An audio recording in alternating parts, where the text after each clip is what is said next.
theology, prophecy, creation and evolution, intelligent design, marriage, family, child-rearing, the millennial generation, trends in society, politics, economics, business, religious liberty, the Constitution, public policy, foreign policy, military policy, tensions in the Middle East, abortion, homosexuality, pornography, sexual ethics, media, technology, history, and America's godly heritage. We talk about anything that affects your faith, your family, or your freedom. So don't go anywhere, because Point of View starts right now.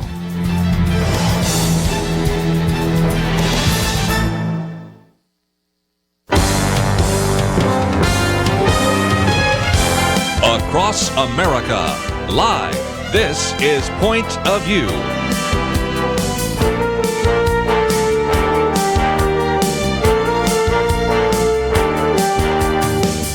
And now, Kerby Anderson. First hour today, we're going to address an issue that many of you have been talking about when we've opened up the phones, and that is, where do we stand on this issue of the culture war? We have seen that some have simply said, maybe it's time to give up, and I think it is striking the fact that we have posted a number of articles here, and some of them go fairly far back.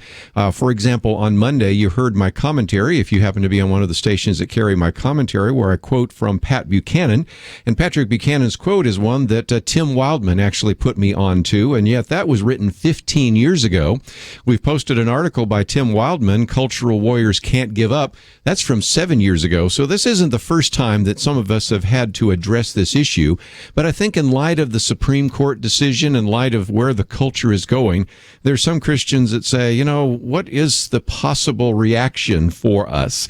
And we've seen some talk about what's called the Benedict option, that is to follow Saint Benedict and establish a monastery. You have some preppers out there saying, maybe I just have to prepare for the apocalypse and give up.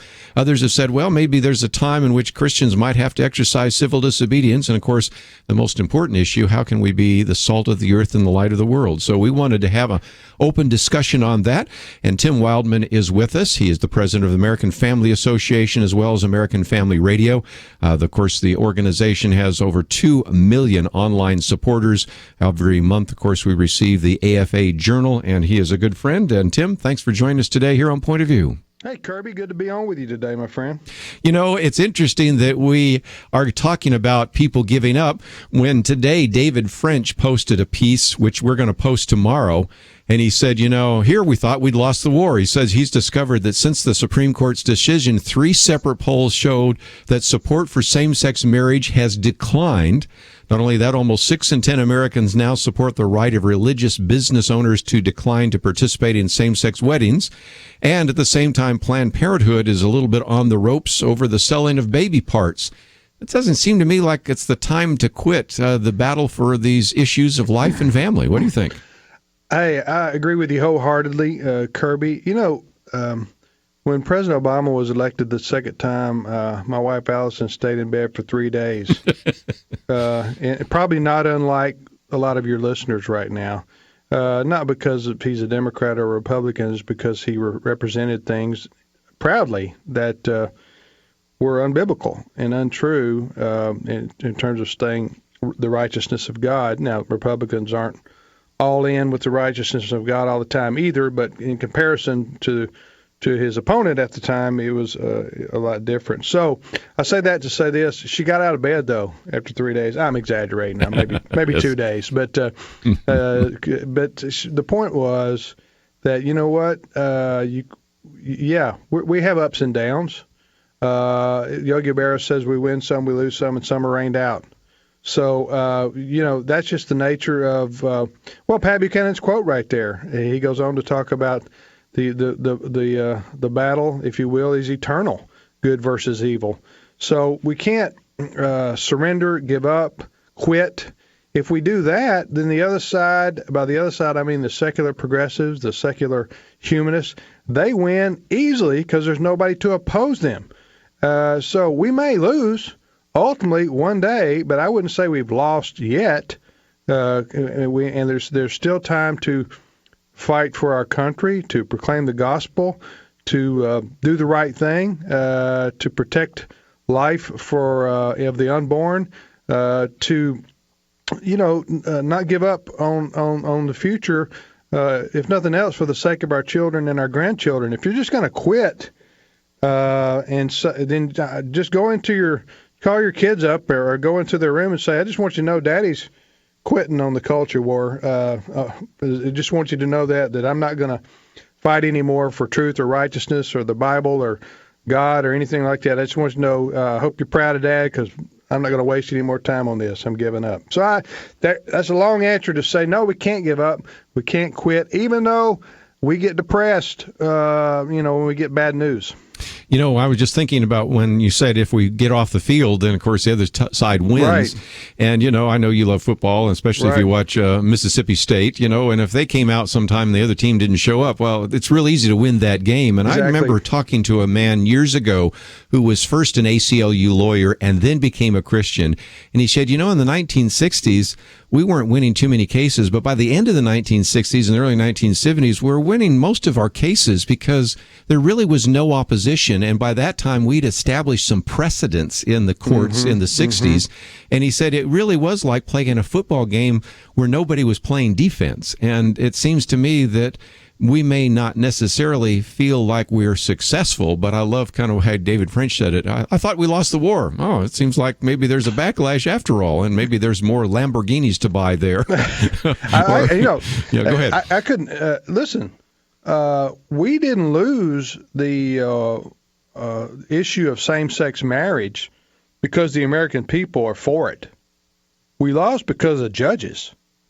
And, it's still a loss. But just to remind people, 30-plus states, I don't know how many, was it 33, 34 states, who, when given the opportunity to go into a polling booth and say yes or no on two men getting married, the vast majority of states in this country and people said no, don't agree with that. They may have been libertarian, liberal, Democrat, whatever, but they said, no, that's not something I want to endorse or embrace or change the definition of. So we didn't lose when we were sweeping the country with these victories at the state level. It's only when these federal judges got involved, that's a whole another issue, and the Supreme Court, of course, and changed the definition of marriage, and which is not in the Constitution, by the way, and also, I think, disenfranchised the millions of people who voted on this. 7 million people in California now. We're talking California. Far, this, Kerby, you were raised out there. Yep. By the way, it was once the land of Reagan. Now it's the land of, the loopy left. I was there when he was our governor. Yep, well, I know. Can you believe that? How can you go from being Reagan to being Moonbeam? I don't understand that. But anyway, the thing about it is, even in California, as liberal as it was, and that was in 2008, we won. Marriage won 52-48. So that gives me a sense of encouragement that all is not lost with the American people yet, but certainly we've got to get more Christians engaged and involved and knowing what's going on. I go to the Thomas Jefferson Memorial at least 2 or 3 times a year to take tour groups there, Kerby, and there's a plaque down there in the visitor center, and I wish I had the exact wording here in front of me, but I had it in my talk I gave out there in Texas that you heard. But it basically, Thomas Jefferson says, if people are ignorant and they hope to remain free, it's not going to happen. If people are ignorant, you're going to lose your freedom. So if we've got to educate, inform, equip, especially for the calling of point of view, and for us here at AFA and AFR, our brothers and sisters in the Christian community, to wake up. I think a lot of them have, but we've still got a lot of work to do because we've got so many out there who, bless their hearts, as we say in the South, just don't have a clue on what's going on. We'll take a break and continue our conversation with Tim Wildmon, then open up the phones. All that coming up right after this.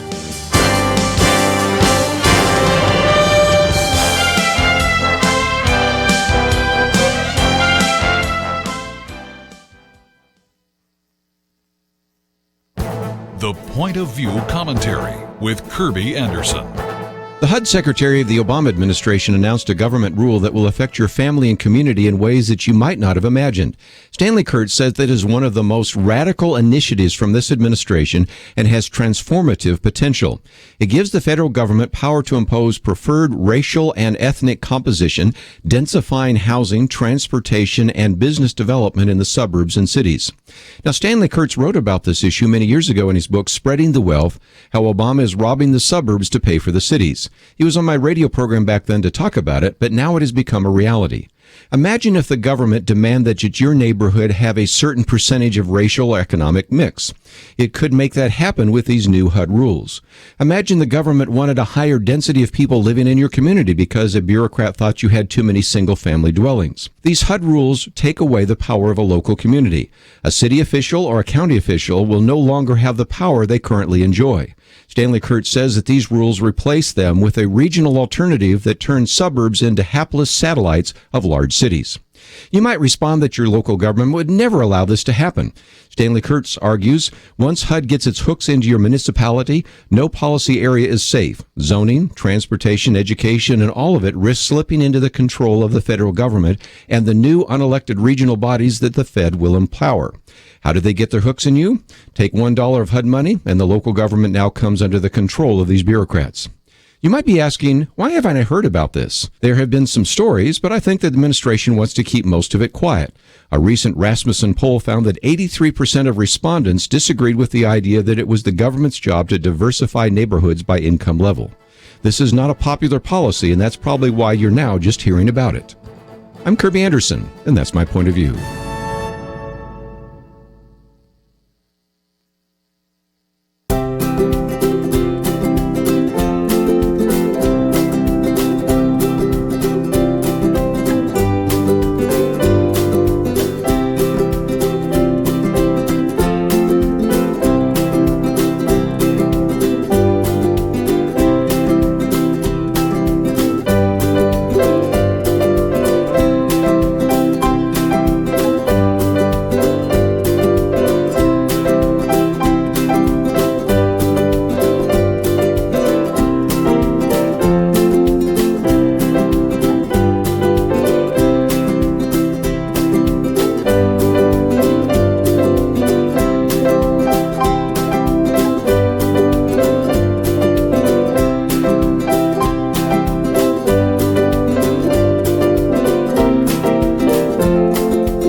You're listening to Point of View, your listener-supported source for truth. Privileged to have with us today Tim Wildmon. He is president of the American Family Association, American Family Radio. And if you'd like to join our conversation, 1-800-351-1212. Tim, on my commentary on Monday, a quote from Patrick Buchanan, but I give you credit. And yes, a check is in the mail for a finder's fee. Appreciate that. But, you know, he wrote this 15 years ago, so I appreciate you digging it out. Let me put it on the table so everybody can hear it in case they didn't hear the commentary. And he said, ultimately, our culture war is about one question. Is God dead or is God king? He says, for centuries, this issue has been crucial. If God is dead, as Nietzsche wrote, everything is permissible, and eventually one will logically reach the conclusion of the Paris student radicals in 1968. The only thing that is forbidden is to forbid. Boy, that's prescient for sure. Then he goes on to say, but if God is king, men have a duty to try as best they can to conform their lives to his will and shape society in accordance with his law. Defection and indifference are not options open to us. We are commanded to fight. It's a great quote. I know you used it in your speech, and I know you've used it before, but it, I think, helps people understand that the culture war is not just sort of a side dish, if you will. It's the main course, isn't it? Absolutely. God versus Satan. I mean, if you want to boil it down to what the Bible says, it's a spiritual war for the soul of individuals and for the soul of a country like the United States of America. I firmly believe, Kerby, that God created, now obviously God creates all, but God made a special carve-out, if you will, in the late 1700s to create this new country called the United States of America. and birthed it against all odds, by the way, humanly speaking. There's no way we should have beaten Great Britain in a war with a bunch of farmers. I mean, it just shouldn't have happened. And the government they created with the Bill of Rights, the Constitution, all those things, the checks and balances, these things had never been heard of before. It was basically kings and dictators and rulers and and so they created these liberties, and it was all birthed out of biblical values, or as my dad calls it, the mind of Christ. And so, and why was the USA birthed? And obviously we had all our problems, as people do when they mess things up, but the good outweighed the bad by far with USA. And why? Because we spread the Christian gospel all over North America, and then we spread the Christian gospel all over the world. By we, I mean American Christians. Unlike any other country ever in history, in terms of the reach that the USA had with Christians and the gospel message, and so much so that we're known around the world till today as a Christian country. I think that's a compliment. Now, we here back stateside know that that's not true anymore, because a majority of our American brothers and sisters, do not follow God. But most people around the world still think of us as a Christian country. 1892, the United States Supreme Court. The Supreme Court, 1892, said this is a Christian country. Look around.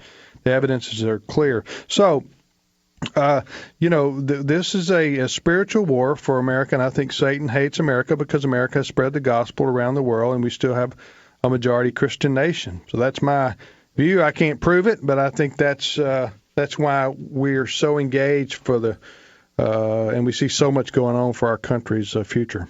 Now, a lot of people, Tim, will say, okay, well, then that allows us to do the Great Commission. And I don't think it's an either or. I think we preach the gospel, but we also get involved in our culture. We are supposed to be the salt of the earth and the light of the world.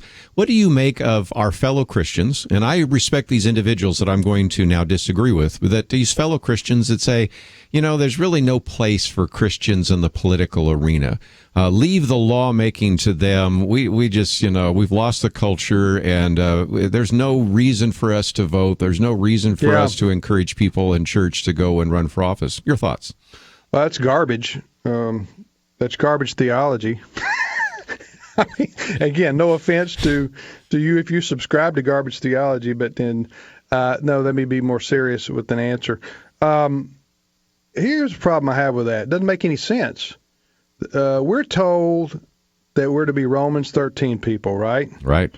And that's even the obey government. Right, obey government. Even the preachers and teachers who preach disengagement, as you just mentioned, or lost cause, or not worth it, those people will tell you we're supposed to obey the law. As long as the law doesn't conflict with God's law, we're supposed to obey the law. And we all agree on that. However, here's where we part ways. Those people that you just mentioned who say politics is a waste of time, or Christians have, our government is lost cause, and those kinds of things. If you believe that, what you're telling me is that you're telling me I need to obey the law, but as far as the law making, I need to leave that to the pagans.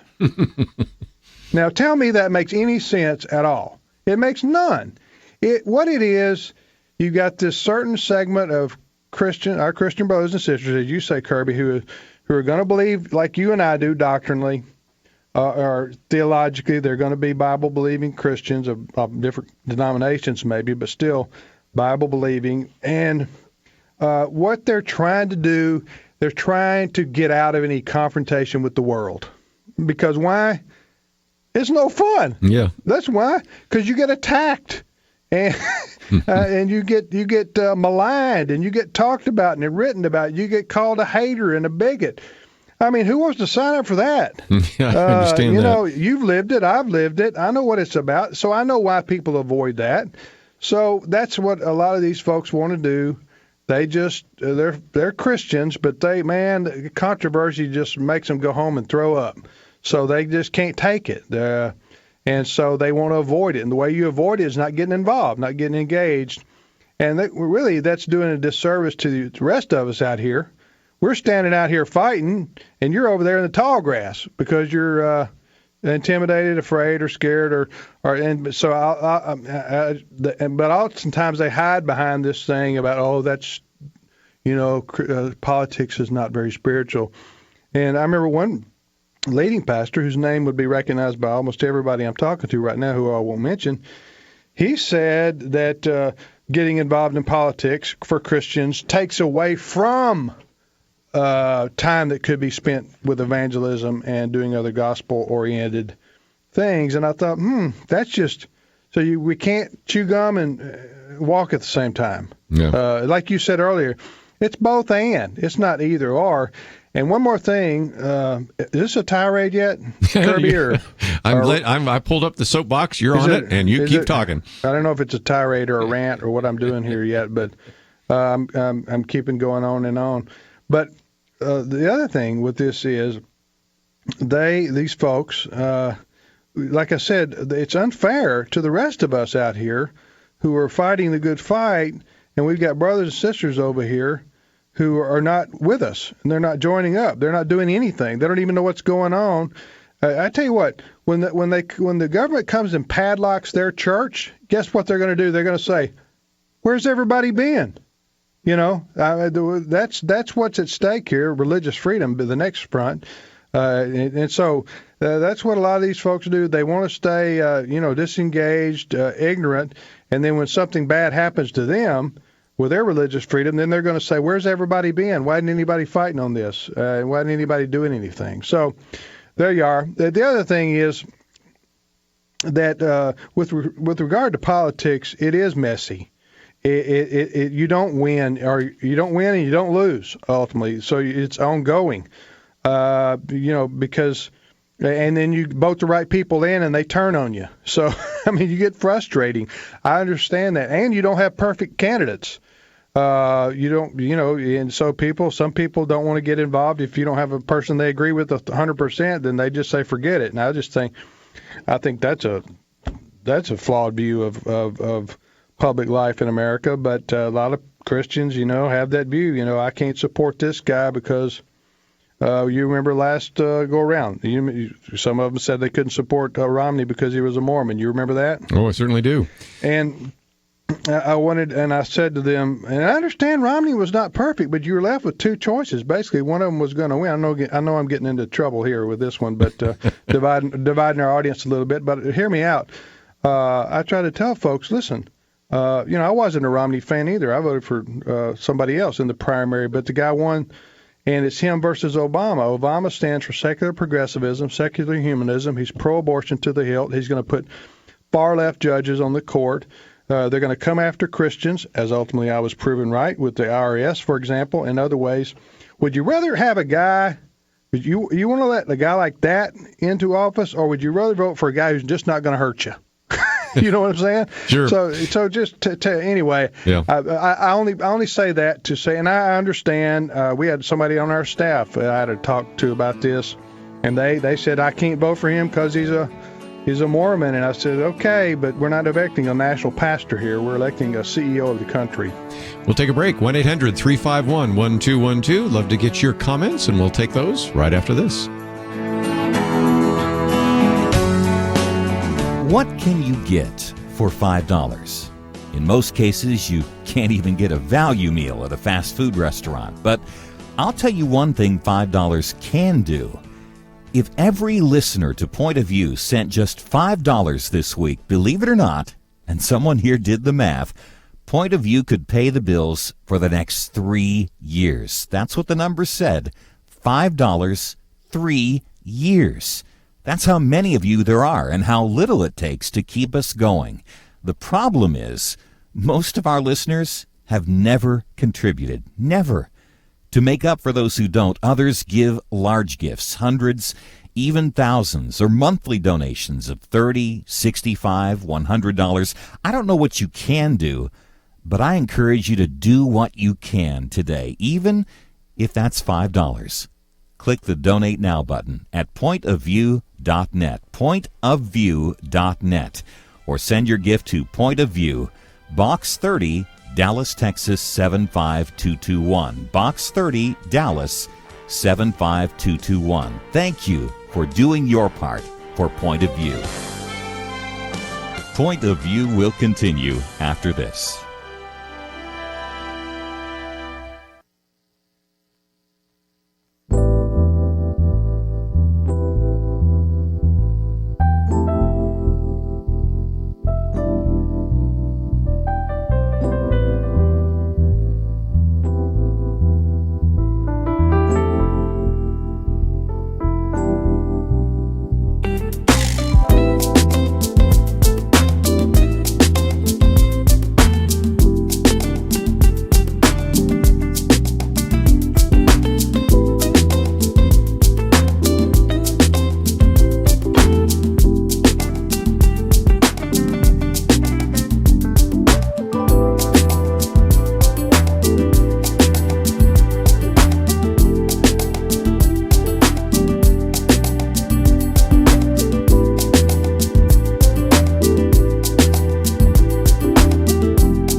You are listening to Point of View.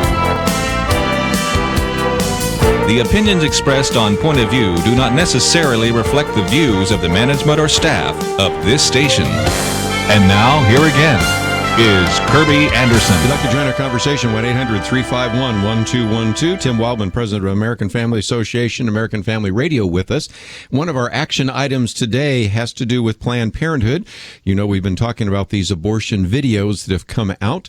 that were actually produced by the Center for Medical Progress. The second one now has landed, and again, we see how gruesome that is. And so we give you an opportunity here to express your opinion to your representative and both of your senators about whether or not to defund Planned Parenthood. They receive $528 million every year of our taxpayer dollars, and maybe it's time to, at the very least, investigate some of the things that have surfaced in these two videos, and more importantly, an opportunity for you to express your opinion to these different members of Congress. And as always, if you go to our website, pointofview.net, click on that button that says Take Action, and then click on the one that says Defund Planned Parenthood. If you put your name and address there, even if you don't know your two senators and your representative, the computer will find those for you. We have a suggested note that you could send their way, or you can change that according to maybe your preference, and then send it off. And after we've been listening to and watching some of these videos, it looks like some of the dialogue from a Hannibal Lecter movie. So, Tim, there's a good, very easy, concrete, simple action that I think we should take. And in light of those videos, I would highly commend it to any of our listeners today. Absolutely, and thank God for those videos. Who did those again, Kerby? Again, the Center for Medical Progress, and of course, in the past we had the ones by Lila Rose of Live Action. So they're sort of related. But I don't know how they pulled that off. I don't know either. Honestly, those are senior representatives. Yes. The most recent one is, of course, Mary Gatter, who is the president of Planned Parenthood's Medical Directors Council. The previous one was Dr. Deborah Nucatola, who's the senior director of medical services at Planned Parenthood. So they can't say, well, these are underlings or these do not represent the mindset of Planned Parenthood. And, of course, the New York Times today said the deceptive campaign against Planned Parenthood. Oh, watch the video. Watch the videos and come to your own conclusion. There's a reason. I don't know if you know this. Governor O'Malley, who's from Maryland, who's running on the Democrat side against Hillary Clinton. They asked him about the video, and he's a Catholic, and of course, Catholic Church very pro-life, and he said he hasn't seen the video, so he couldn't comment. Well, he doesn't want to see the video, and Hillary Clinton hadn't said a word about it either. Bernie Sanders has just said that he accepts Planned Parenthood's apology for the tone. The tone. Go and listen. I challenge anybody to go and watch that video. Of the first one. I saw the second one, half of it. The first one I saw in its entirety, at least the part that she talks about harvesting hearts and lungs, and it's like you're listening to something Ed, my colleague, said this morning, Frankenstein. The way that callously so it's an indefensible thing, what Planned Parenthood does. And I think you're right, Kerby. I think there's a real opportunity with this kind of momentum to when the Congress comes back in September, to get them to defund Planned Parenthood. I think there's a real opportunity for this. I think so. And again, we make available on our website Take Action items. Again, I would encourage you to go to afa.net and find out about that as well, because sometimes I've had, Tim, people say, I never wrote to my congressman, I never called, but you've now made it so easy. I just click on there. I don't even have to know the names of my representative or my senators. You just make it easy, and you even give me a suggested note. I can modify it a little bit and hit send, and I feel like I'm politically involved, and I think that's what we're talking about in terms of Christians getting involved. So just before I take some phone calls, because we do have a number that want to chat, I wanted to come back to your point about the fact that it's not an either-or in terms of the gospel or social action. Yesterday we had Jerry Newcomb on for a little bit, and we were talking about Frank Wright, and he used to be the head at the National Religious Broadcasters and has worked with D. James Kennedy. And whether you look at D. James Kennedy or Frank Wright, or another one that comes in the studio pretty regularly, Robert Jeffress, here I'm referring to a number of individuals that are very strong about evangelism. I mean, after all, Frank Wright and D. James Kennedy, that's evangelism explosion. If you want to hear the gospel, you always hear it from Robert Jeffress. But you know what? I've noticed that Robert Jeffress doesn't make this dichotomy here. He's willing to preach the gospel, and he's willing to go on with Bill O'Reilly or go on with Bill Maher. I mean, the guy is fearless, as you and I have talked about before. Yeah, absolutely. Robert Jeffress, one of my favorite. He's a good friend of mine. And you're right, he'll take all comers. He doesn't mind. And I'm just so proud to call him my friend. And I know the people in Southern Baptist circles, and especially the people who go to his church at First Baptist, should be proud of him and encourage him, Because a lot of churches of that size, they don't want their pastors on TV taking stands on, controversial issues. They just want them to teach the Bible and keep their mouth shut on things like that. But evidently, the deacons at First Baptist tell Robert to go get them because he does, and he doesn't back down. Let's take some phone calls. We'll head out to Georgia first. Joel, you're on with Tim Wildmon. What you'd like to add to the conversation? Wow, it's a privilege. I get your magazine every month, Tim, and thank you, Joel. Thank you for what you're doing. I think it's tremendous work. Appreciate it, brother. Thank you so much. I just take a little offense there at what you mentioned about people that are not jumping on board with getting involved with politics and voting and all that. And that they don't receive persecution. I've been persecuted quite a bit, and throughout my, 30 years of being with our Savior. And for the most part of it, I haven't been political. I'm growing an understanding of the armor and feet shod with the preparation of the gospel of shalom, which is actually an authority. And the real problem or breakdown is there's a lot of members inside of the body of believers that aren't taking the authority, that aren't getting close, that aren't exercising those things that are available through angelic host, his scriptures, faith, the whole armor. And so, Satan has been allowed to creep in, and heck, it seems like he's not even creeping anymore. Yeah. And Spiritual warfare is what you're talking about, really. I was just thinking about that, Tim. Here's an example. Maybe not even taking stands, just being a Christian, just even saying I'm a Christian can get you in trouble these days. And we had a person a while back talk about hostile environment. He's a professor at University of North Texas, and he has been able to document statistically things that you and I know anecdotally about the tremendous anti-Christian bias, for example, in the academic world. And I want him to apply that in media. Just being a Christian or just saying you're a Christian, sometimes you can be the skunk at the party just by that alone, even before you even take a stand on any of these issues. Yeah, that's true. That can happen. I'm sure the brother, he said he experienced that. Matthew chapter 5, Jesus says that we're going to be persecuted for righteousness' sake. So if we're taking a stand for righteousness, oftentimes that's going to go contrary to the world, and that's going to cause, that's going to bring in some level of persecution. There are different degrees, different levels of persecution.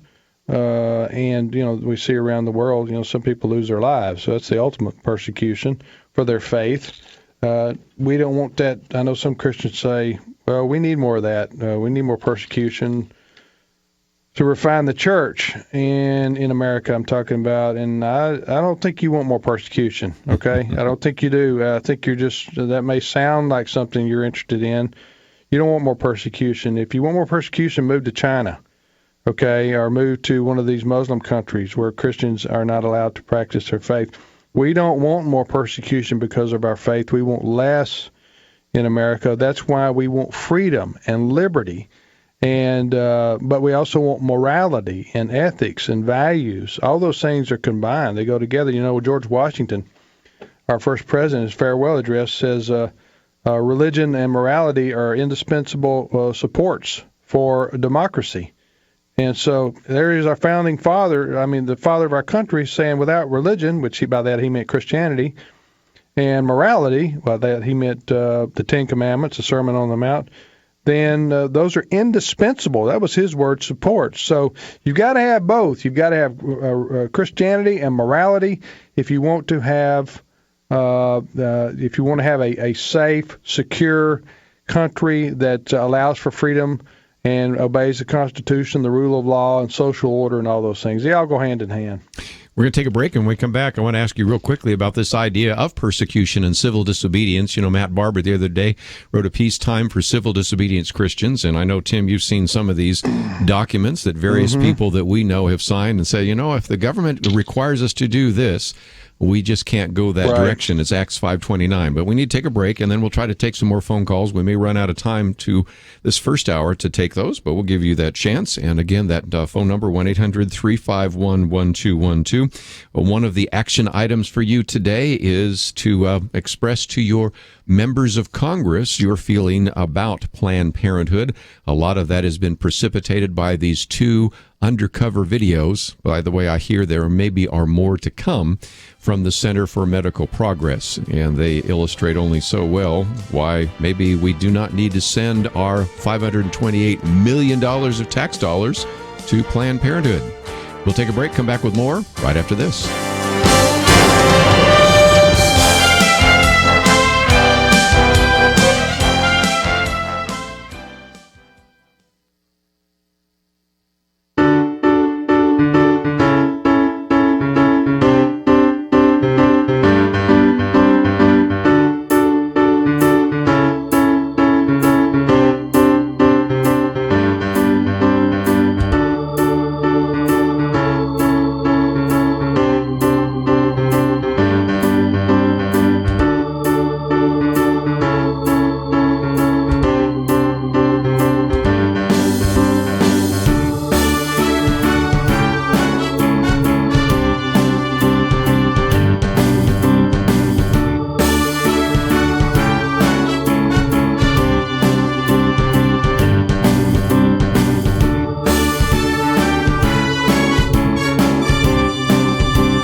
Now, back to Point of View, your listener-supported source for truth. Tim Wildmon with me for just a few more minutes, and we have Arthur Brooks with us in the second hour as we talk about his book, The Conservative Heart.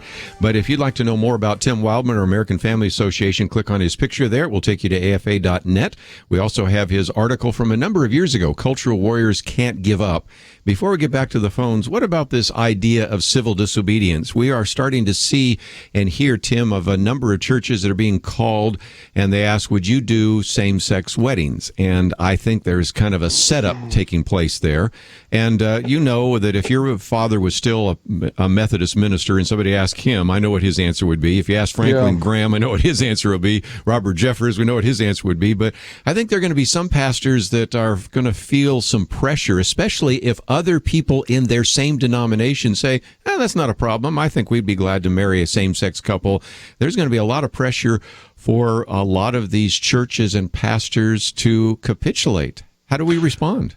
Well, civil disobedience, as I understand it, is when that's allowable for us as Christians by the Scripture would be when we're told we must do something that is contrary to God's law. Yes. or the Bible. So if somebody says you must do such and such, and that is a direct, and you're participating in something that's sinful, then you just can't do that, and you got to say no and take the consequences.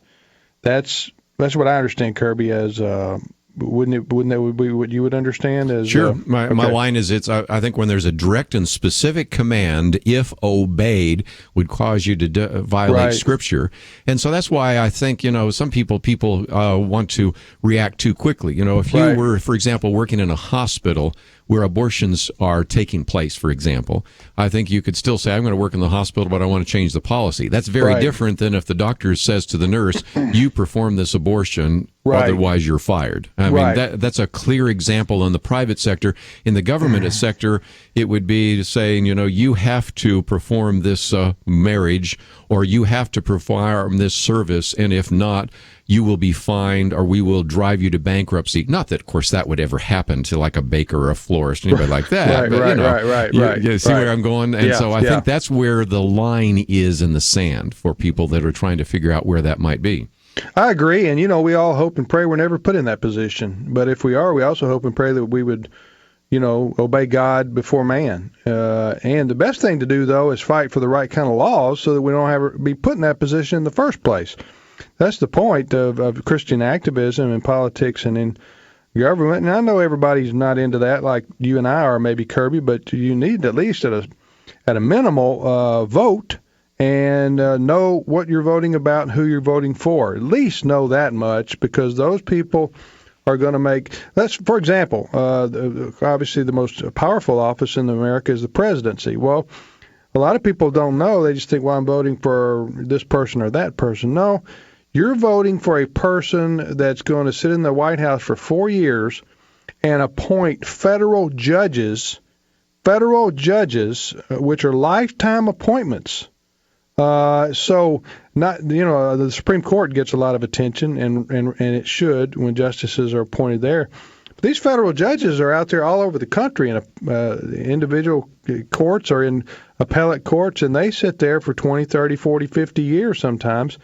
And, with President Obama, for example, this is no secret. He's proud of it. He's appointing Harvard far-left, by Harvard, I mean that generically, you know what I'm saying? Ivy League. Far-left Ivy League law professors to be on the bench for a long, long time. So on the federal bench, these federal judges, they're like little gods with a small g. I mean, they really are. So I just say that to say we need to know who we're voting for, what we're voting about, so that we can make the right decision, an intelligent decision, because these folks that we elect to office make a difference in our lives, both locally and nationally. Let's take at least another phone call here. We'll go to California, KYCC. Chris, you're on with Tim Wildmon. Hi, Tim. How you doing? How you doing, Kerby? Very good. All What's right, on your mind? Well, I disagree with you a little bit on a couple things. One, you were talking about persecution, and it's funny you brought this up because last night I shared something on Facebook that was how all the disciples were killed. And, I think if people are not being persecuted, they're not really doing their job, because, in the end times it says we will be persecuted. And then another thing was you were talking about Romney. You're talking about somebody that didn't want to vote for him. I didn't vote for him either. I mean, I don't know what part of the Bible, you agree or don't disagree with, but it says if somebody comes to you with another gospel, let him be accursed. And that's a totally different gospel. He's a wolf in sheep's clothing, and I think he would have deceived more people than Obama did. At least Obama, what we see is what we get. With Romney, who knows what would have happened. Well, hey, by the way, when I was talking about that, I was speaking for me personally. I wasn't even speaking for Kerby. But that's interesting you should say that. I disagree. First of all, I think, sound like to me, Romney's rather what you call a moderate Mormon. Yeah. I don't even know if he's a good Mormon or Jack not. Mormon. I don't know if Mormons would consider Romney a good Mormon or not. But my point was, what's the brother's name? We're talking about at the moment, Chris. No. Yeah.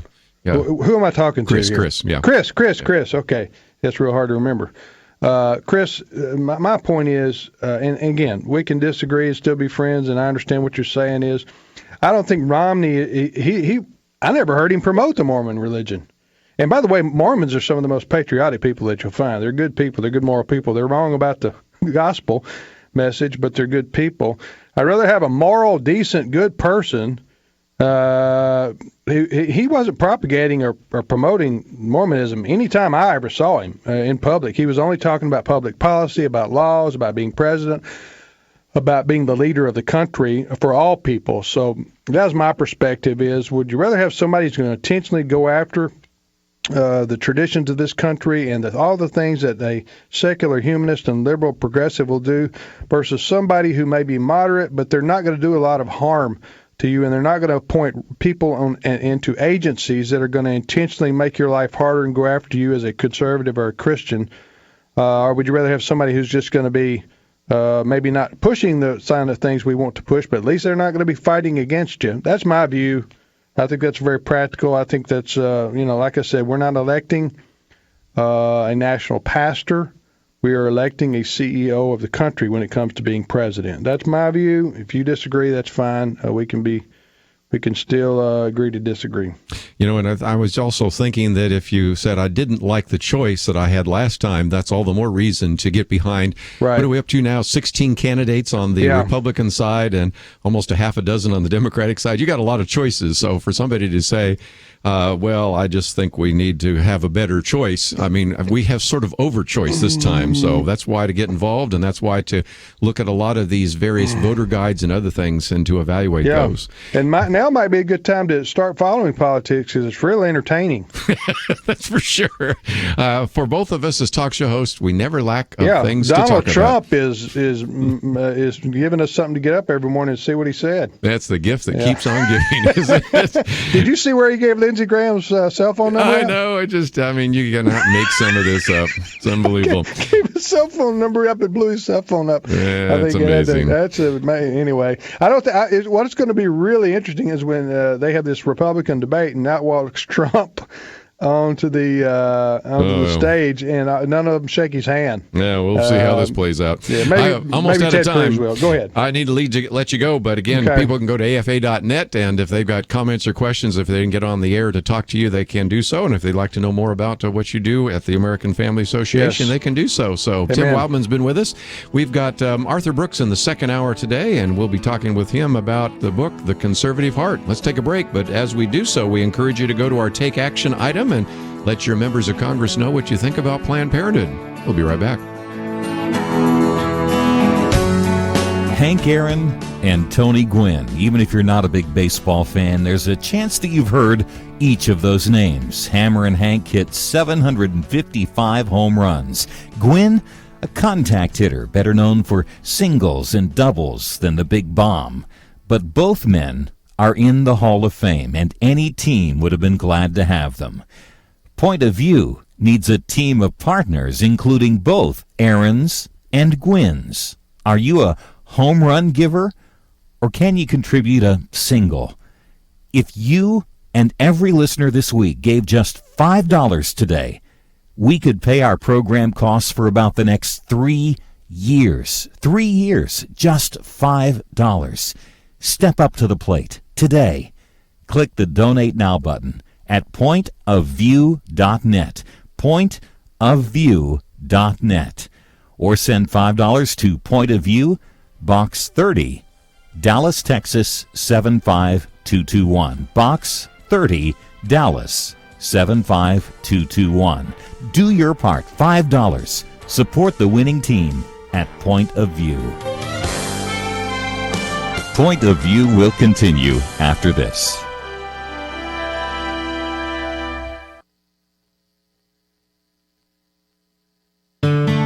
I just thank God for y'all. I listen to you every day, truly. I wanted to thank y'all for everything you do each day to inform Christian families and our community about the things we can do, and just the way you're so informative. I listen to you daily and love you guys and appreciate you so much.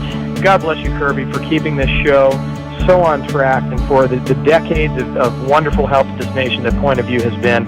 We're all big fans of your work, and we pray that God will just prosper it.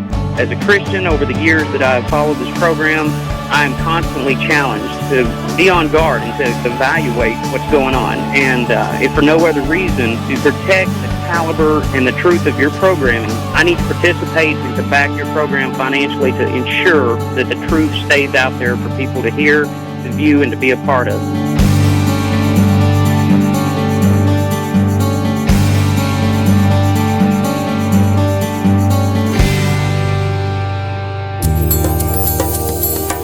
This is Point of View Radio.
Hi, this is Kerby Anderson. You know, each day we take on the tough issues and provide a biblical perspective to them. The topics we cover are wide-ranging.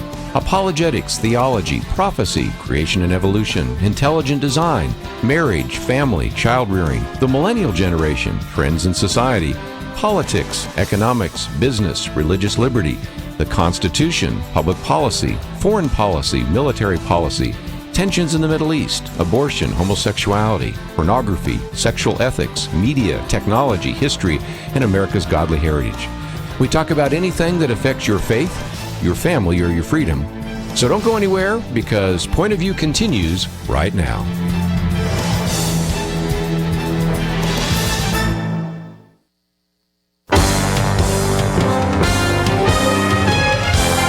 Across America, live. This is Point of View.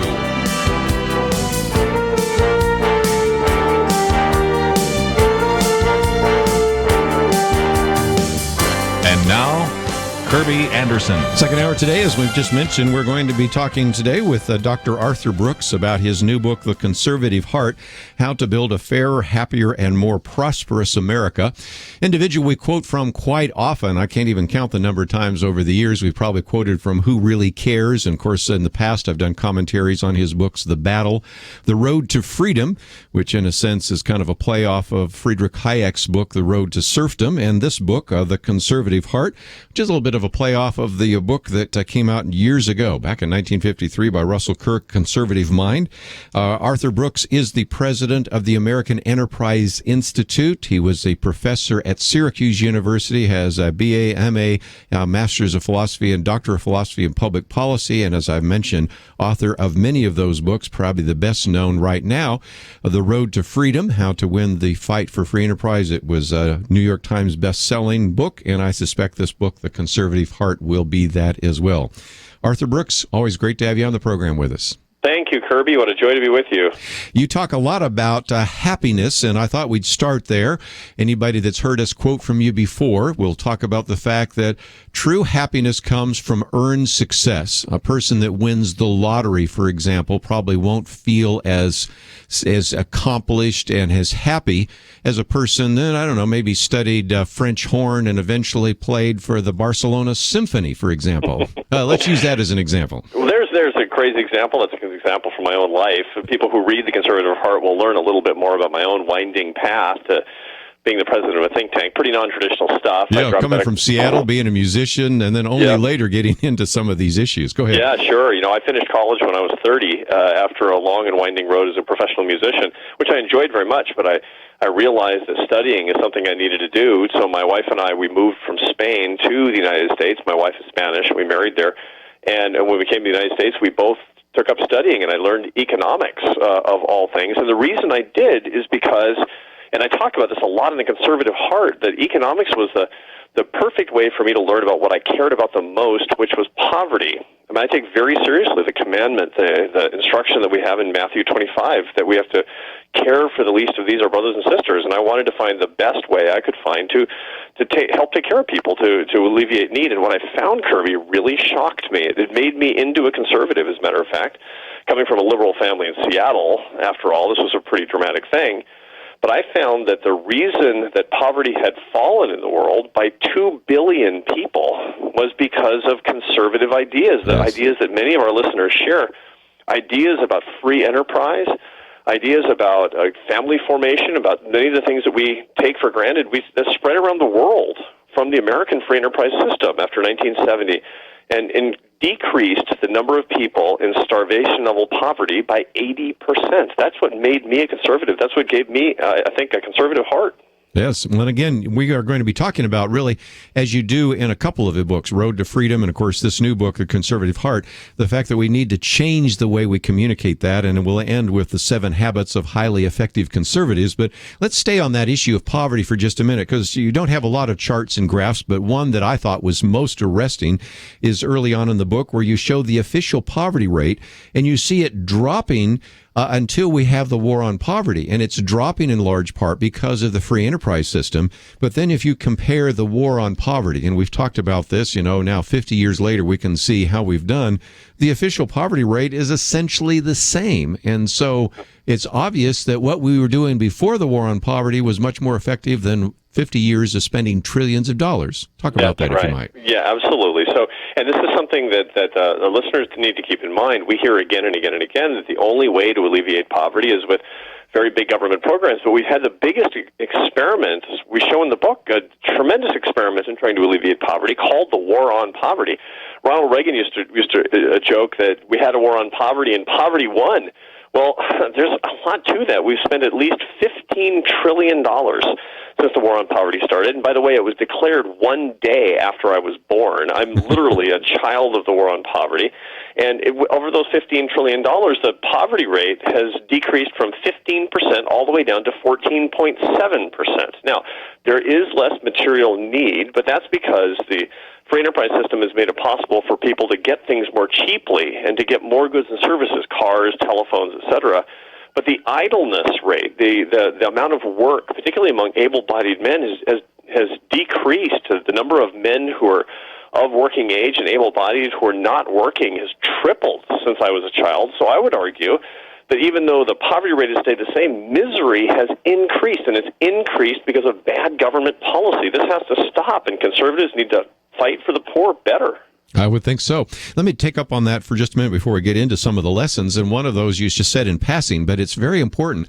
Idleness is not a benefit. Work is not a punishment. Work is actually something that is a source of encouragement for individuals. And you can come to that from a Christian point of view, as I do, and say that there was work even before the fall, and there will be work in the future, and there is certainly a value in work. Certainly there's drudgery, monotony, but work is a positive thing. Absolutely. And idleness is a tremendous deficit in our society. Go ahead. Absolutely. And I would add one thing to that from a biblical perspective. Some people believe, and they try to think about it biblically, that work actually is a function of the fall. Yet if you read Genesis, it's very clear that God told Adam to tend the garden. He didn't say, Adam, go hang out in the garden, relax, kick back. No, tend the garden, because being made in God's image is creating value through honest work. Every person listening to us knows that when you do something truly through your toil of value, again, I talk about this so much in the book, whether it's market work or taking care of children or teaching people or volunteering, when you create value, there's nothing that's more fulfilling, because that's when you are acting in God's image. Yes. We're going to take a break. When we come back, we want to maybe try to answer this question then, because we've spent $15 trillion.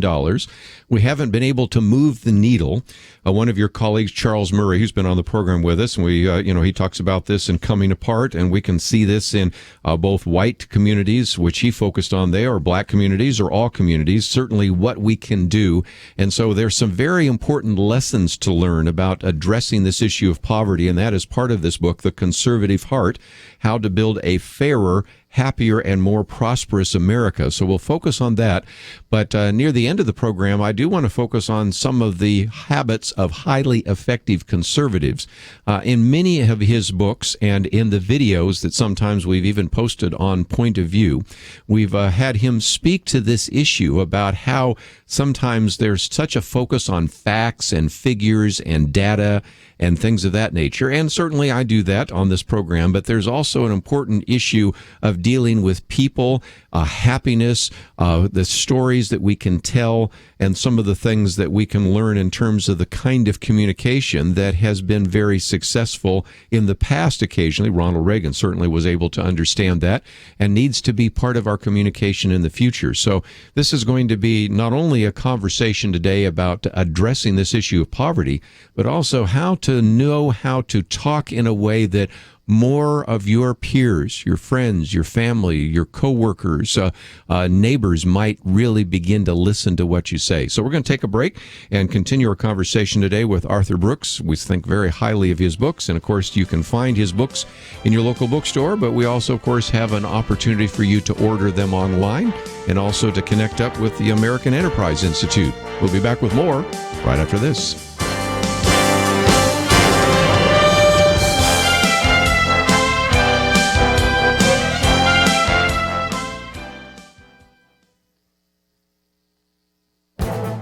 Point of View commentary with Kerby Anderson. The HUD Secretary of the Obama administration announced a government rule that will affect your family and community in ways that you might not have imagined. Stanley Kurtz says that is one of the most radical initiatives from this administration and has transformative potential.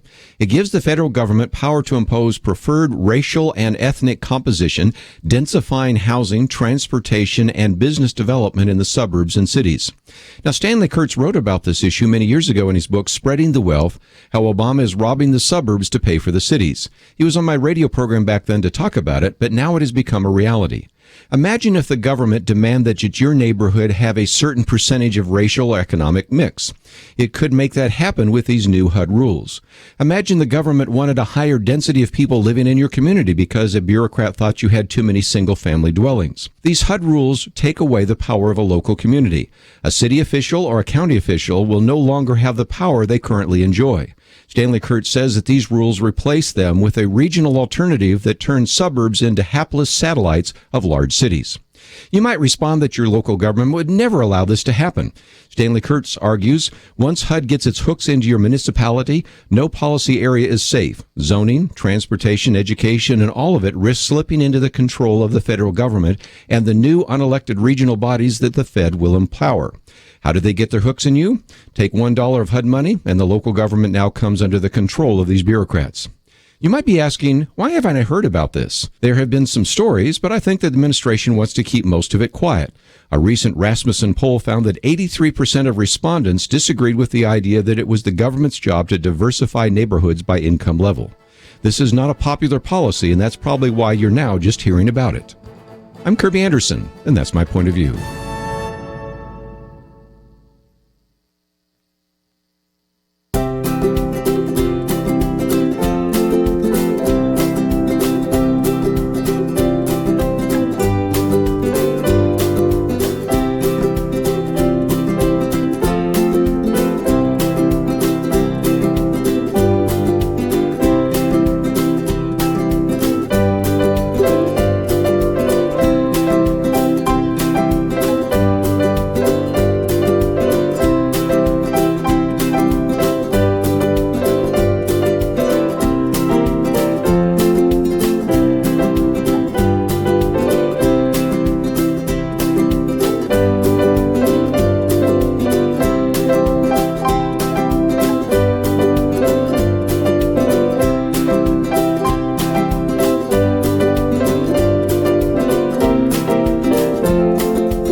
You're listening to Point of View, your listener-supported source for truth. Dr. Arthur Brooks with us today. He is the president of the American Enterprise Institute, author of a number of books, The Battle, The Road to Freedom, and the book we're talking about right now, The Conservative Heart. We have information about all of these books and even book reviews of a couple of them that you can read at your leisure, and, of course, a link to the American Enterprise Institute as well. Let's, if we can, maybe for a moment talk about how to deal with this issue, and you have kind of 4 points in Chapter 3 about honest work ennobles and elevates people. And I think you begin with an understanding that really we need to have a different view of poverty. And one of those is that people are assets, not liabilities, right? That's right. You know, and the conservative heart tells a lot of stories, and part of the reason I told so many stories about real people is that the big communications gap for conservatives is they're pretty good at facts and figures. They're pretty good at theory and good about teaching in economics or talking about the economics that they've learned. They're pretty bad at putting a human face on things. Yes. And so I wanted to learn these stories myself, and I talked to people who put their lives together, who were poor and now are not, who were unemployed and now are not, who were addicted and homeless and in jail and now are not. And what you find over and over and over again is they're conservatives. They don't know it. They don't call themselves conservatives. They're not voting Republican, but they share our values, our core values. And one of the key things that they have learned, and the people who've helped them the most have learned, is that in everybody resides a human asset. I mean, we know, like everybody listening to us today, we've got no atheists listening to us, I don't think, and they all know that everybody is a unique child of God. And if we're all children of God, then we are assets to be developed. We have greatness inside each one of us. The problem is that big government, in the way it deals with poverty, treats people like liabilities to manage, like problems. you take the most unlovable members of society. Some of the people I talked to in this book is incredible. I talked to one guy who had just gotten out of prison after 18 years. He had never lived outside of prison as an adult. He'd never had a job, an apartment. He'd never had a girlfriend. Nothing, none of it. And he got his first job working for an exterminator through a wonderful visionary program to a strong Christian couple in New York City that started a thing called the Doe Fund, which is really laudable. And he was working for an exterminator, and he said that for the first time, somebody needed him. He showed me an email from his boss saying, it's just a crazy little thing. It said, emergency bedbug job, East 65th Street. I need you now. And he said, see, that's why I'm happy, because somebody needs me now. And it reminded me, and I put it in the book, and it's something for every person listening to remember, and especially for me to remember. Everybody is an asset to develop. It doesn't matter how down on their luck they are. It doesn't matter how terrible they seem. They're assets to develop. Nobody is a liability to manage. And if conservatives can remember that, we're going to take back this country. You know, I had Michael Craven in our studio recently. He's been a good friend. I've known him for years, and he's now been working with bridge builders. And, of course, they're taking people off the street, sometimes homeless, sometimes people that have been on the welfare rolls all their lives. And he said, the odd thing about this is I've been in business most of my life, but this is the first time when I walk down the hall, people come up and hug me because for the first time they have a sense of worth and a sense of obligation, a sense of duty, a sense of hope, which we're going to get to in just a minute. But let's get to the second lesson, because work is a blessing, not a punishment.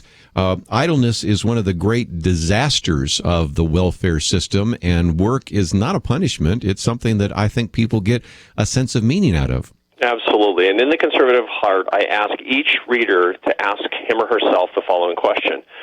Which type of person are you? Are you the kind of person who believes that work is a blessing, or the kind of person who thinks that work is a punishment? Now, most readers are going to be conservatives who want to communicate better, who want to lose fewer arguments, and who want to do more good for the least among us in our society. But there still are both conservatives and liberals who believe that work is a punishment. When we have people who say, I'm going to force people into the workforce, that's treating work as a punishment. When you tell people that they shouldn't have to work, when you talk about dead-end jobs, as the President of the United States has talked about, the President of the United States, in talking about dead-end jobs, said that certain jobs are a punishment as opposed to a blessing. That's completely wrong. It's a non-sanctified understanding of the human experience. Work is a blessing because creating value is a blessing. We're uniquely suited to do this, and if we remember how the dignity of every individual comes about, as I illustrate with actual stories in the conservative heart, we will treat our work and other people's work as a blessed thing, whether it's skilled or unskilled, requiring education or not, and no matter how much money people make. You also talk about values matter most in lifting people up, and you tell the story about the Doe Fund, which really helps trainees kind of pull themselves out of poverty. And values are very important, which, again, I think this is another answer that the faith-based organizations have, and even conservatives have. A government, you really can't even deal with values. It certainly can't deal with spiritual and emotional issues. It can simply kind of throw money at it. True? Yeah, it's true. And when we talk about values, here's the key thing to remember. There are 4 secrets to success. 4 secrets to a happy life. These are the 4 secrets that we teach to our children and we know in our hearts. And if we don't take care of these things in our own lives, we won't be happy. The 4 things are faith, family, community, and work. Now, the problem is that we don't share those values with people who are outside our families, and certainly our government doesn't do that. We've gotten into a situation where the rich in America kind of rob the poor by not sharing their own secrets to success. And so each one of us has to remember faith, family, community, and work. These are our gift to the rest of society. They can see it written on our hearts. They can see it as manifest in our lives, and they can hear what actually comes out of our lips, not as a punishment to somebody else, not as a cudgel, not as a weapon, but always as a gift. And if we tell people this is the secret, and we hold them to the same set of ethical and moral standards that we would hold our kids to, we are blessing them again and again. This is a good thing to do. One other lesson, help is important, but hope is essential. Ronald Reagan recognized the moral truth that a real social safety net is one of the greatest achievements of a free market system. But again, I think there's a reaction, Arthur Brooks, sometimes from people that say, I'm willing to give a hand up. I'm just not interested in a handout. I'm willing to help people find that hope, find that dream, achieve the American dream, but I'm not really interested in funding idleness. Yeah. Liberals will often accuse our listeners, our conservative listeners, of not caring about the poor because they sound hostile to the safety net. And this is an important thing to clear up. And so I talk about this in great detail in The Conservative Heart. And I talk about how to talk about the safety net. Again, you made a very important point just a minute ago with which I completely agree. The safety net is a good thing, and we should declare peace on it as conservatives. I know it sounds counterintuitive because we've gotten so far away from the fundamental ideology of Ronald Reagan. Ronald Reagan was very clear when he talked about the fact that this is our duty, obligation, and privilege, with even government money to help those who are in need. But Ronald Reagan would have stressed step 2, which is that only for people in need. These days, the problem with the safety net is that it's metastasized all over society. And you see where this leads. Just look at Greece. Greece has melted down economically because the safety net has encompassed absolutely everybody in society. It's supposed to be help, not forced sharing. And the third point is really important, too, which is the conservative notion that work is such a blessed thing that welfare should always be accompanied by work, not to punish people, but to bless them twice, once with the help that they need, and second with the values of work so that their life can have the same self-worth that ours has. So that's how I would talk about help. And when you explain it this way to your liberal friends will understand you better, and they won't think that you're simply bigoted against the poor or want to take away their help. Just before we take a break, let's talk about what you'd call a conservative social justice agenda. That wouldn't be a good Arthur Brooks conversation without something controversial. And you know that, and of course I'm kind of looking ahead to the habits of highly effective conservatives. Your argument is steal the best arguments. And you've had people come up to you, I know, and have said, well, we can't be talking about social justice because that's a liberal word and we can't co-opt that. We can't use it because we can see the argument. How do you respond? Yeah. Well, one of the things that I say is if you really want to win the debate in today's contentious political environment, lesson 1, steal the language and icons of the other side.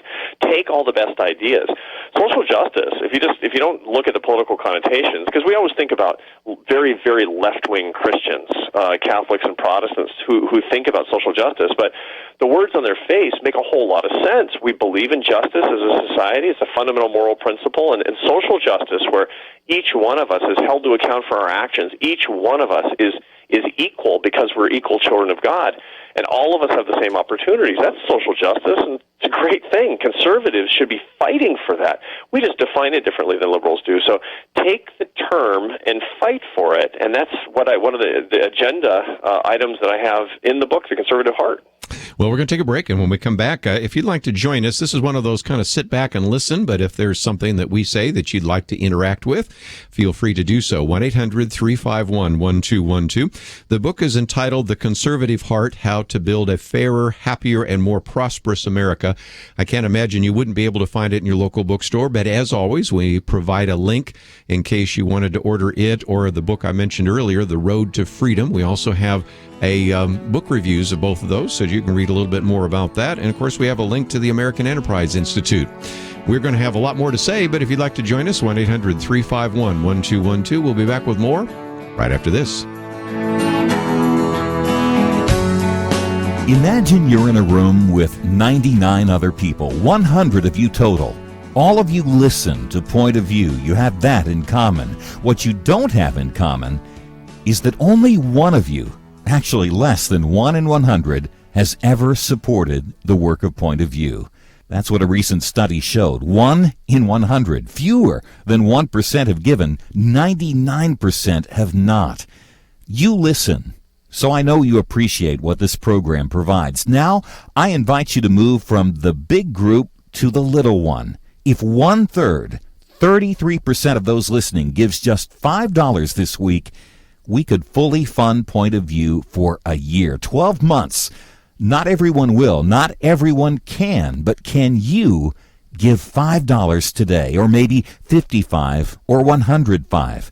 Click the Donate Now button at pointofview.net, pointofview.net, or send your gift to Point of View, Box 30, Dallas, Texas 75221. Box 30, Dallas 75221. Join the few, the thankful. Support Point of View.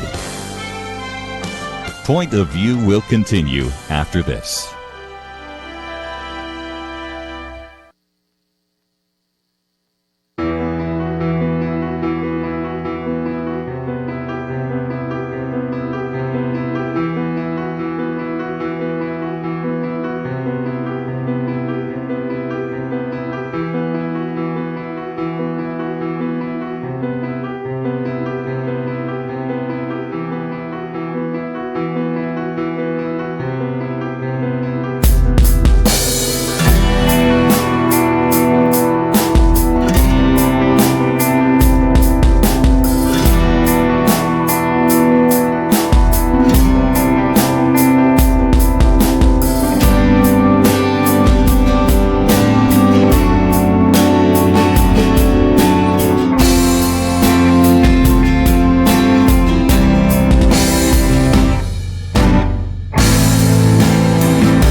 You are listening to Point of View. The opinions expressed on Point of View do not necessarily reflect the views of the management or staff of this station. And now, here again, is Kerby Anderson. Continue our conversation today with Dr. Arthur Brooks, author of the new book, Conservative Heart, How to Build a Fair, Happier, and More Prosperous America, and, of course, author of the best-selling book, The Road to Freedom. And we're talking about this idea of social justice, and maybe trying to define it would help, because for some people, they might say, well, what do you really mean? And I would say, well, social justice means allowing an individual to keep what they earn. Social injustice would be taking that from an individual and spending it on a government program that doesn't work. Or social justice means actually giving and spending your hard-earned money to help another individual. Social injustice is pretending to talk about that. And I guess I'm borrowing from your book, Who Really Cares? Because as you've pointed out, conservatives give a lot more than liberals, not just in terms of money, but in terms of time, even in terms of the blood that they donate. And so sometimes people can talk a good game about social justice, but you discovered back when you were a professor at Syracuse, the people that really do give oftentimes tend to be the conservatives. That's true. It's absolutely true, and I talk a little bit about this in the Conservative Heart as well. Next time your liberal friends say that the conservatives don't care about poor people, you might bring up the fact that conservatives are more generous with their time. They're more generous with their money. As you mentioned, they're even more generous in their blood donations. You found that if conservatives and liberals gave the same amount, if liberals started giving blood like conservatives do, the blood supply in America would jump overnight by 25%. So it's not true that in their private lives conservatives are stingier somehow than liberals. They're just less comfortable with the idea that the government should do all things and everything. The idea of social justice, as I lay out in the Conservative Heart, is basically a way that we can understand the privilege and obligation that we have to create a society and to create a system that recognizes that there are people in need and how we can help them the most. And that has basically three parts. We've talked about it a little bit, but the three parts are values, help, and hope. Values are faith, family, community, and work, and remembering that these are our gift. We're so lucky to be brought up in America and to be brought up in Christian homes. We're so lucky that we've been taught these things such that we can have a good life, and we need to share these things because we're good Samaritans. We share the good things that we have. So much more important thing that conservatives have more than their time and their money is their values, and to share this as our valuable mission and apostolate, what a privilege, and to do that to everybody, not to withhold these values from anyone. The second is help, and I just talked about the welfare agenda, Sure. which is declaring peace, but also for the indigent and with work, and the last is hope, which is creating a society that takes education seriously, that is kind of almost militant for creating work for everybody, and remembering that entrepreneurship is not about getting rich, it's about building your life. And I have a lot of policy suggestions in the Conservative Heart. When readers go there, they can see the specific policies that I personally each day am suggesting to candidates running for president in America today. Well, and again, I think they should read some of those chapters because, again, they need to figure out how to communicate that. Because if you get kind of a wonky type of presentation, which, frankly, some of our people that serve in Congress need to be policy wonks and need to understand some of the intricacies of the various kinds of issues, it gets lost, and it seems kind of green eye shade, lack of compassion. And what you're really talking about in not only this book, but your previous book, The Road to Freedom, actually, and almost all the things you write about these days, is the need to figure out a way to tell those stories, which you do in the book, and to communicate that in terms of flesh and blood and people's lives rather than facts and figures and statistics. True? That is absolutely right. Remember, all the things that we're talking about in public policy, that the only reason they matter is because they're touching people. The only reason that anything matters that we do from day to day is because of other people, because of the other children of God that we come in contact with every day. And public policy is all about the humans. And this is what policymakers and bureaucrats and social welfare administrators, this is what they forget so much. And this is the unique role that I think that Christians can bring to the public policy debates. When they have conservative values, they should always and everywhere be conservative values that exist and are manifest for those who have less power than we have. This is really part of the social justice mission of conservatives and of Christians, I do believe. I think that if we can actually examine our conscience each day and say, did all of my work, did my conservative values go to help people with less power than me? And if the answer is yes, go to sleep with a clear conscience and get up tomorrow morning again ready to fight. And I show you how to do it in the book. It's just so well done. Again, for those of you taking notes, we talked about faith, family, community, and work, and we just now talked about values, help, and hope. And in a minute, I want to get into the 7 habits of highly effective conservatives. But before we do so, you have a chapter from protest movement to social movement, a roadmap for the new right. I found that very helpful, and especially for our listeners that are going to be involved in campaigns, some of our listeners that have been part of the Tea Party movement. You've got some suggestions there that I'd love to maybe have you talk about for a moment. Absolutely. One of the things that I mentioned is that the great frustration that so many people have had, it seems like the Tea Party movement, which got off to such a good start and was so encouraging for so many of us, that were fed up, just sick of all the things that we were sick at the thought of what the government was doing and how it was changing our country. And so a protest movement was hatched. The original Tea Party of 1773 was started by Sam Adams, John Adams' cousin, by the way, and Sam Adams started this protest movement to try to fire up the base, to get people thinking about all the injustices that were occurring from the British. But it's not when we talk about America, we don't talk about the spirit of 73. We talk about the spirit of 76. Where the protest movement had become a full social movement and was able to be made manifest in the new country that is the United States. And that's what I encourage the conservative movement to do today in this book. The Conservative Heart gives a step-by-step set of instructions on how we can start talking and thinking about the things that annoy us and anger us and outrage us about what the government is doing, and to deploy these emotions to try to start talking about the morality that we bring to bear, and not just fight against things, but to start fighting for people, such that we can win more people's hearts and really truly become a social movement and go beyond just being a protest movement. Again, great book. It is entitled The Conservative Heart, How to Build a Fair, Happier, and More Prosperous America. For those of you taking notes, number 1 to 7, because I think the value of the book, and we've already covered so much great material in the book, but one of the most valuable sections is 7 Habits of Highly Effective Conservatives, how to talk so Americans will listen. The first one, which again would surprise some of our listeners who are not familiar, Arthur Brooks, with you, would be a moralist. But that's exactly the point you're making.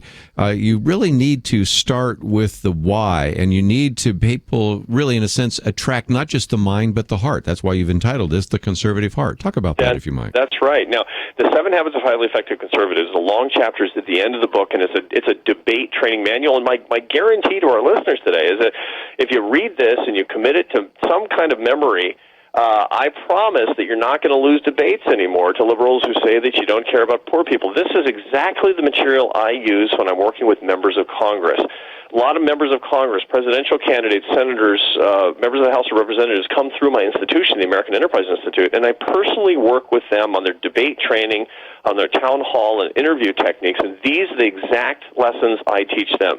The first is, indeed, to be a moralist, to remember the moral purpose behind what you're talking about in politics. Now, everybody listening to us, virtually everybody's a Christian. Nobody listening to us would actually go to somebody in Christian witness and say, I tell you what, you should become a Christian because you'll make a lot more money. You'd never do that. That's insane. You know that's completely debasing your faith. It's basically selling it short. You talk about getting to heaven and taking as many people with you as you possibly can. What an adventure! What a joy! And the same thing is true about our values, even in the earthly plane. Why do you want to be a conservative? Because it leads to a better life for more people. To be a moralist is to remember the true purpose. And a moralist shares things on the basis of fairness and compassion. And that's the key thing to get across. We're not about material things. We're not cold, heartless economists. We're all about a better life for more people. Let's take a break, and when we come back, we'll talk about some of the others. Be a moralist. The next one, fight for people, not things. We'll also talk about get happy, steal all the best arguments, which we've already alluded to a little bit, as well as go where you're not welcome, say it in 30 seconds, and break bad habits. We'll break those down and give you a chance to write some of those down, because you're getting a chance to learn from an individual that has trained others to actually address these. And by the way, as you watch some of these debates that will unfold, and it'll be hard to keep track of 10 people on a stage, but again, again, you can use this to even evaluate how effective certain individuals are communicating this message. And this is, again, one of the tremendous benefits of this new book, The Conservative Heart. Let's take a break. And if you have not already responded to our Take Action item, that's available today on our website. Some of the commentaries, and of course, we have links to the information about this book and the other books by Arthur Brooks, as well as a link to the American Enterprise Institute, all available at the website pointofview.net. Let's take a break. When we come back, we'll continue our list of 7 habits of highly effective conservatives, and certainly want to help you talk so that other people will actually listen to the things that you're saying. We'll take a break. We'll be back with Arthur Brooks right after this.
few more minutes. Arthur Brooks with us today as we talk about his book, The Conservative Heart. And we've talked about one or two of the habits of highly effective conservatives. One is be a moralist, but the second one, if we had to end right here, Arthur Brooks, this would be it. A fight for people, not against things.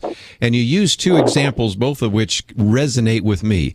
Newt Gingrich, when they took over in the House of Representatives, and then, of course, Ronald Reagan, who, as we talked about in the first hour, was the governor of California when I lived in California, so I've kind of followed him over over these years.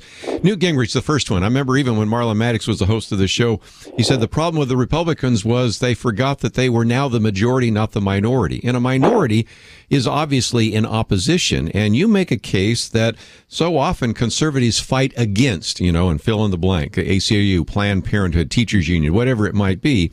Right. Those are things that we remember even from some of the speeches by Ronald Reagan. And even some of the things that Newt Gingrich said, but you really are going to achieve greater success if you're fighting for people, not against institutions, right? Absolutely, not against things. And here's the key thing to remember, and it's something that took me a long time to understand. I had to read a lot of brain science and psychiatric literature, and one of the key things is that when people are listening to you, they want to know whether or not what you're saying is a weird minoritarian viewpoint or whether or not you represent some sort of majority, a majority morally speaking. How do they know? Well, it depends whether or not you're fighting against things or fighting for people. Minority positions are always fighting against an agenda set by someone else.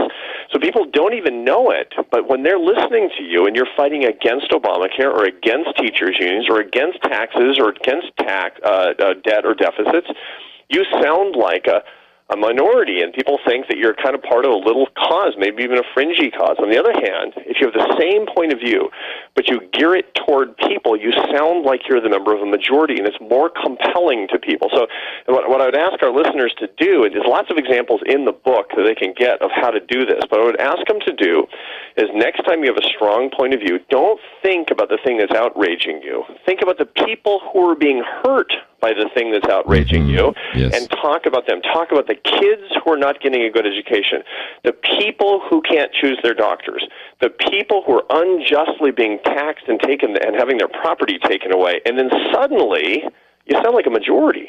Yes. And you actually show a word cloud of Ronald Reagan's speech, which is, of course, this one that he gave at the National Convention, Republican Convention.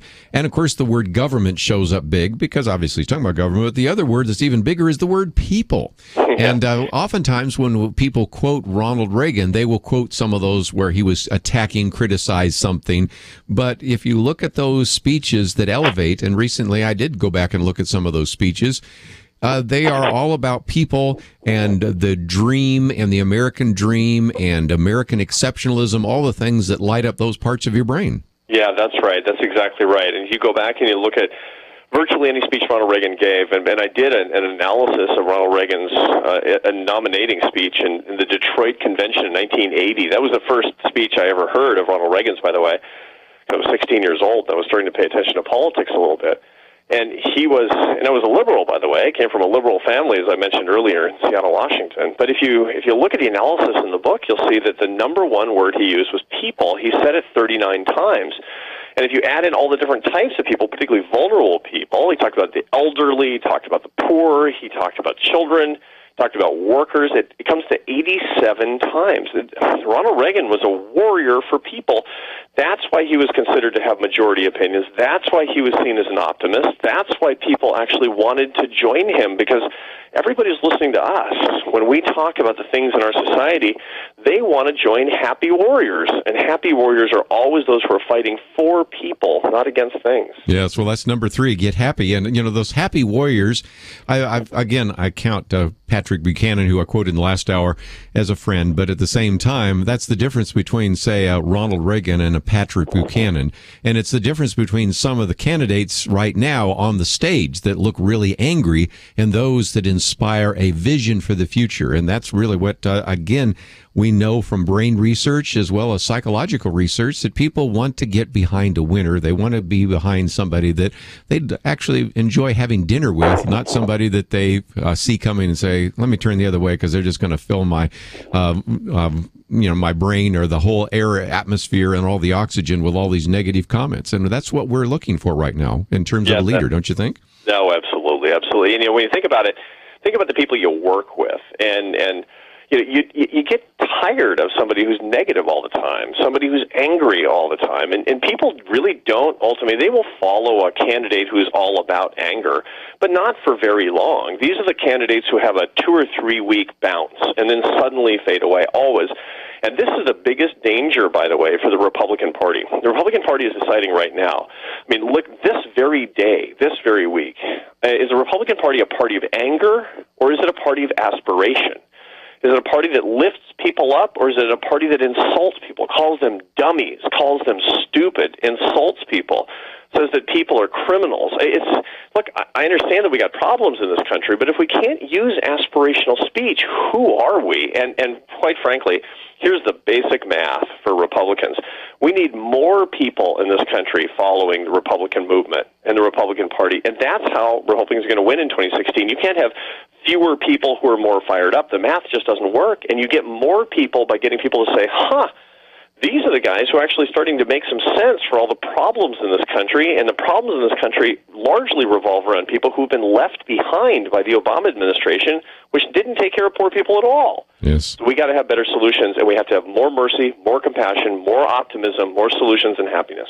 Well, again, you can get the book because it talks about being a moralist, fight for people, not against things, get happy.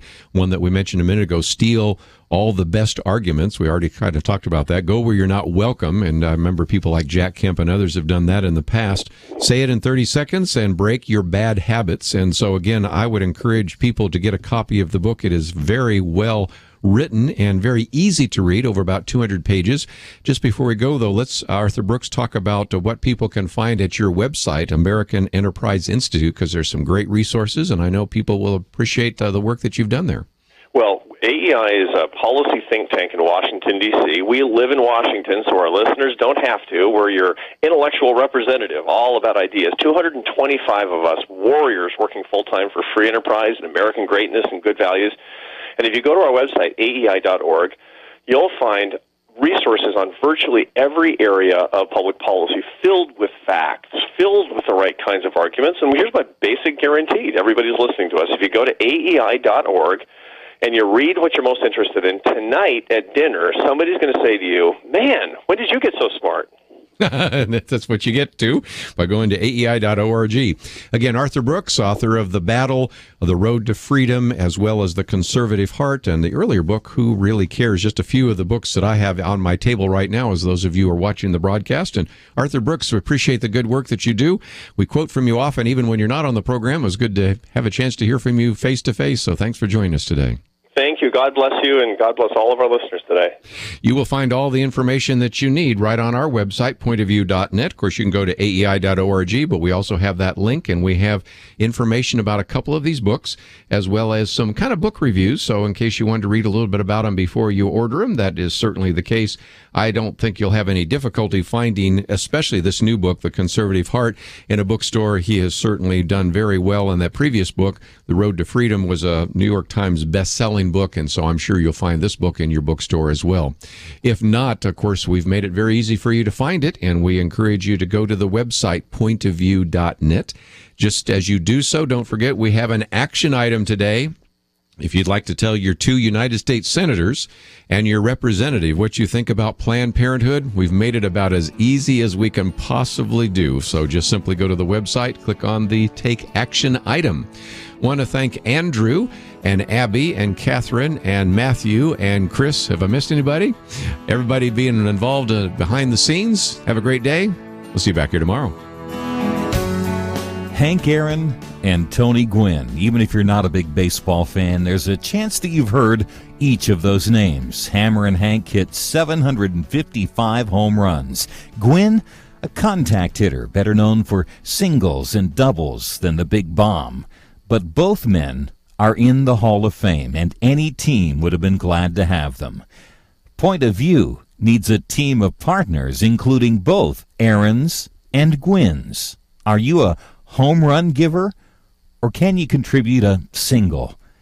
If you and every listener this week gave just $5 today, we could pay our program costs for about the next 3 years. 3 years, just $5. Step up to the plate today. Click the Donate Now button at pointofview.net, pointofview.net, or send $5 to Point of View, Box 30, Dallas, Texas 75221. Box 30, Dallas 75221. Do your part, $5. Support the winning team at Point of View. Point of View is produced by Point of View Ministries.